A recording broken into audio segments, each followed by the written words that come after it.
আসসালামু আলাইকুম। আমি আজকে এই রেসিপিটা নিয়ে আসছি। এটা হলো মুরগির গিলা। তো এগুলো সবাই কিনে। তো আজকে এটা আমি রান্না করব আলু থেকে। তো সবার আগে এটা আমি পরিষ্কার করে নিব। তো এখানে আমি কিছু লবণ দিয়ে দিব।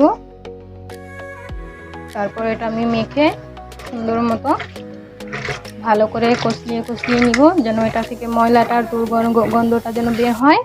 এর জন্য লবণটা আমি দিয়ে নিলাম। এটার যে একটা গন্ধ আছে ওটা বের হয়ে যাবে, এর জন্য।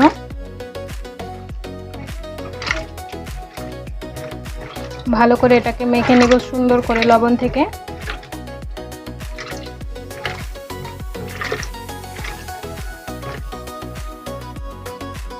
এখন আমি গরম পানি দিয়ে দিব এটার ভিতরে।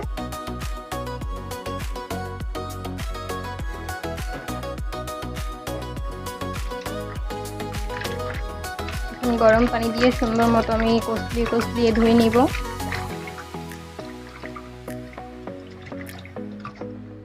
দেখুন আগে থেকে কতটা এটা চেঞ্জ হয়ে গিয়েছে।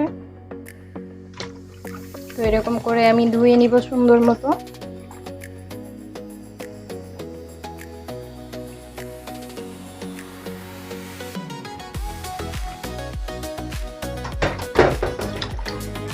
এরকম করে আমি 2 থেকে 3 বার ধুয়ে নিব সুন্দর মতো।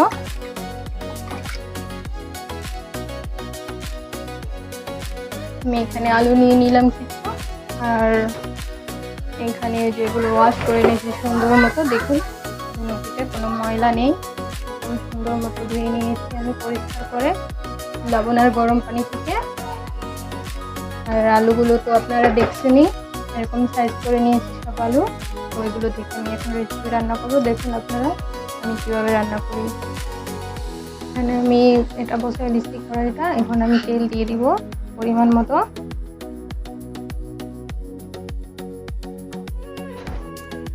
এখন আমি এখানে পেঁয়াজ নিয়ে নিয়েছি আর গরম মশলা নিয়ে নিয়েছি।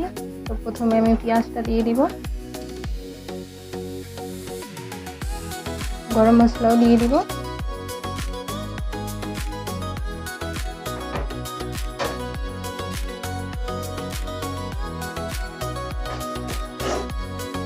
একটু এটার সাথে লাল করে নিব আমি পেঁয়াজটা।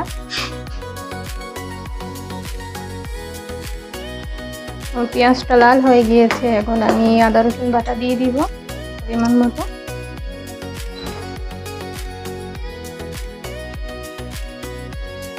যতটুকু লাগে আদা রসুন ততটুকু দিয়ে দিব।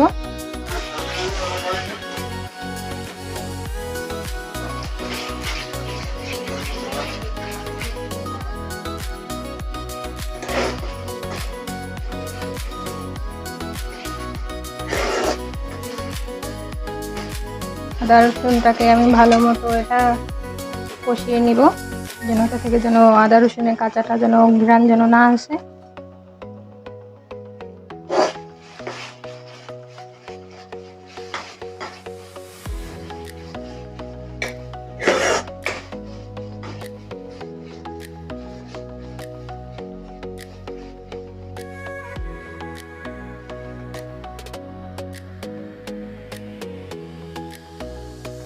এখন আমার এটা হয়ে গেছে। এখন একটু পানি দিয়ে দিব।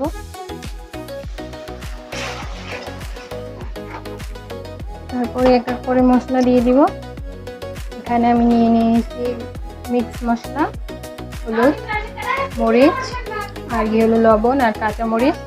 তো আমি এগুলো দিয়ে দিব।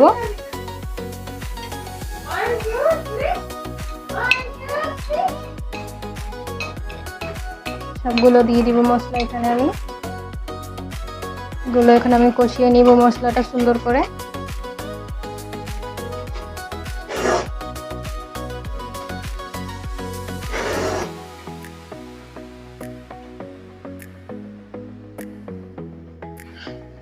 দেখুন মশলাটা অনেক সুন্দর মতো আমি কষিয়ে নিয়েছি সুন্দর করে। দেখুন তেল একদম ছেড়ে দিয়েছে। এখন আমি এখানে দিয়ে দিব এগুলো, যেগুলো আমি ধুয়ে কেটে সুন্দর মতো রেখে দিয়েছি। তো এগুলো আমি দিয়ে দিব এখন এখানে।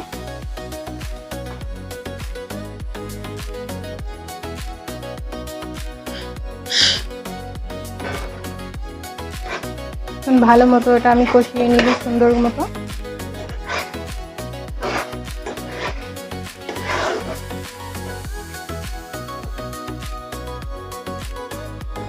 এটাকে আমি 5-10 মিনিটের মতো ঢেকে কষিয়েবো, সেই জন্য আমি এটা ঢাকনা দিয়ে দিচ্ছি। এটা একটু কষাবো ভালো মতো। দেখুন আমি এটাকে এরকমভাবে কষিয়ে নিয়েছি সুন্দর মতো, একদম ভাজা ভাজার মতো।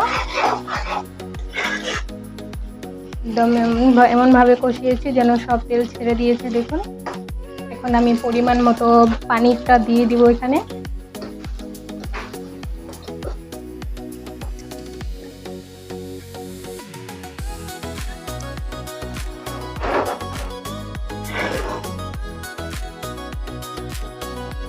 আর এটার সাথে আমি আলুগুলো দিয়ে দিব। এখন আমি এটা ঢেকে রাখবো সুন্দর মতো, যেন এগুলো যেন সিদ্ধ হয়ে যায়। ততক্ষণ পর্যন্ত ঢেকে রাখবো যতক্ষণ পর্যন্ত সিদ্ধ না হয়ে যায়। এখন আমি এখানে কিছু কাঁচামরিচ দিয়ে দিব।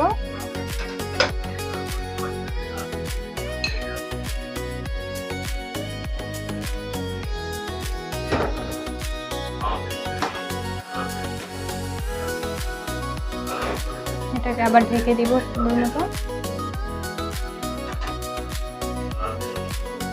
আমার তরকারিটা রেডি আছে, সবকিছু সিদ্ধ হয়ে গিয়েছে ভালো মতো। এখন আমি এটাতে একটু জিরার গুঁড়া দিয়ে দিব এখানে। এগুলো জিরার গুঁড়া আছে, এগুলো আমি দিয়ে দিচ্ছি তরকারিতে।